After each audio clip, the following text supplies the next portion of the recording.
भाई जी गौ माता की सुरक्षा में जो आंदोलन चला उसमें भी भाई जी थे। तो भाई जी ने पूछ लिया ठाकुर जी से, ये गौ हत्या बंद नहीं हो रही है, आप तो गोपाल हैं, आपने गौओं की रक्षा की है, गिरिराज गोवर्धन उठा करके गौओं का चारण किया है ब्रज में आपने, तो आपसे सब कैसे देखा जा रहा है? आपके ये देश में जहां आपने अवतार लिए यहां भी गौ हत्या हो रही है, ये बंद होनी चाहिए। तो ठाकुर जी ने क्या कहा, पूरी गौ हत्या में अभी विलंब है। कुछ गौ हत्या कम हो जाएंगी, आने वाले समय में कम होंगी, लेकिन पूरी अभी बंद अभी नहीं होंगी बंद। अभी का सीधा सीधा मतलब है तुम्हारे होते, जब तक तुम हो, कम से कम तुम्हारे होते तो भी ये गौ हत्या बंद नहीं होगी। ना राम मंदिर बनेगा और ना गौ हत्या बंद होगी। अब बताइए भगवान क्या नहीं कर सकते? भगवान कहते मैं सब कुछ कर सकता हूं, लेकिन तब भी ये जिम्मेदारी मनुष्य की है, मेरी नहीं। ये काम बाप पढ़ सकते हैं कि नहीं? पढ़ते हैं, लेकिन बच्चे कहेंगे चल पढ़, पेपर बेटा ही देने जाएगा कि बाप देने जाएगा? ये काम पढ़ने का बेटे का है कि बाप का है? कोई बेटा के पापा आप नहीं पढ़ सकते, मेरे को पढ़ना पड़ रहा है। ये तो बेवकूफ़ी हुई ना। बेटे का काम परीक्षा में उसको जाना है, पास उसको होना है, तो ये बेटे का काम है, बाप का नहीं है। बाप का काम है पढ़ाई के लिए व्यवस्था करने, ये काम बाप का, लेकिन पढ़ना बेटे का काम है। तो ठाकुर जी कहते हैं ये गौ रक्षा, ये राम जन्मभूमि मंदिर, ये काम मेरा नहीं, ये काम तुम सब का है। और जब व्यक्ति एक हो जाता है तो उसमें इतना बल आ जाता है, ये काम मनुष्य का है। देश के ऊपर गौ हत्या का जो कलंक है, इसको धोने का काम भगवान का नहीं, हमारी आपकी जिम्मेदारी है। जैसे बच्चा स्कूल में पढ़ता है तो बच्चा जाएगा स्कूल में, बाप नहीं। बच्चा पढ़ेगा, बाप नहीं। बाप तो खर्चा देता रहेगा, व्यवस्था करेगा, लेकिन पढ़ाई बच्चे को ही, मेहनत बच्चे को करनी पड़ेगी। इसी प्रकार ये गौ हत्या ना हो देश में, इसके लिए हम सबको एक होकर के आवाज उठानी पड़ेगी और एक ऐसे सशक्त व्यक्ति को जिताना पड़ेगा इलेक्शन में, जिसकी बात सब माने और जो ऐसा कदम उठाए। तो एकता में ही बल है, इसलिए सब सनातनियों को कम से कम एक होके रहना चाहिए। इससे गौ रक्षा हो जाएगी पूरी, अभी तो अधूरी है।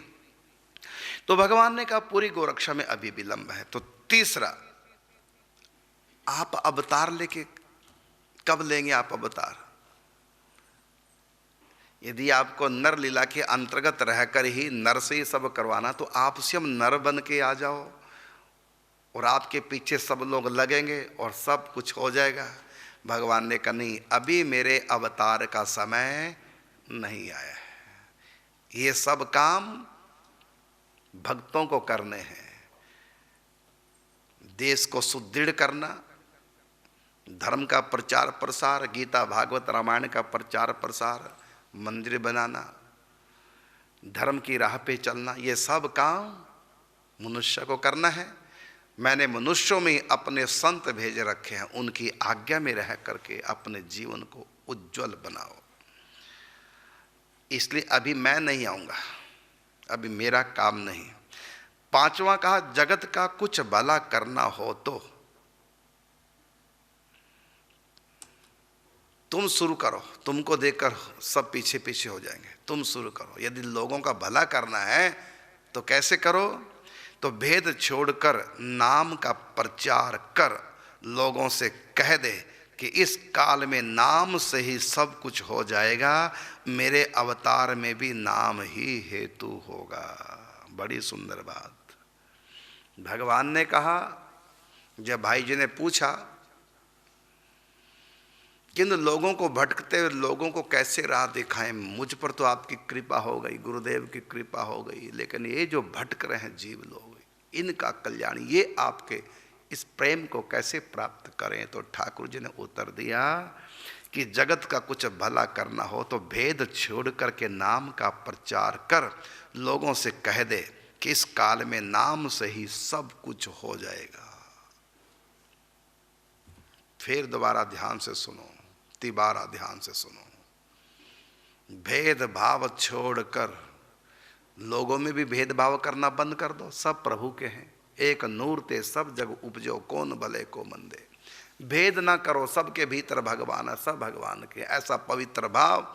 और दूसरा नाम, नामों में भी भेद ना करो, इस नाम में ज़्यादा पावर तो इस नाम में कम पावर। हमारे गुरु ने जो दिया वो नाम उत्तम है, दूसरों ने जो दिया वो निकृष्ट नाम है। हमारा धर्म बड़ा, दूसरे का छोटा। ये सारी भेदभाव संप्रदाय की बातें छोड़ करके नाम जाप करो। और मेरे अवतार में भी, आने वाले समय में मेरा अवतार होगा, जिसके लिए भी मेरा अवतार होगा। जैसे मैं तुम्हारे लिए अवतार लेके आया हूँ, तो मेरे अवतार का कारण भी नाम ही होगा। सेठ श्री जयदयाल गोंद का जिन्हें खूब नाम जपा, देखो मैं आ गया। तुमने खूब भजन किया और खूब ध्यान चिंतन किया, देखो मैं आ गया। तो मेरा अवतार तुम्हारे लिए हुआ है, इसका कारण भी नाम जाप है। तुमने इतना भजन किया, भजन कर तो ऐसा कर, भजन करने की हद कर दे, भजन के बल से यमराज का खाता भी रद्द कर दे।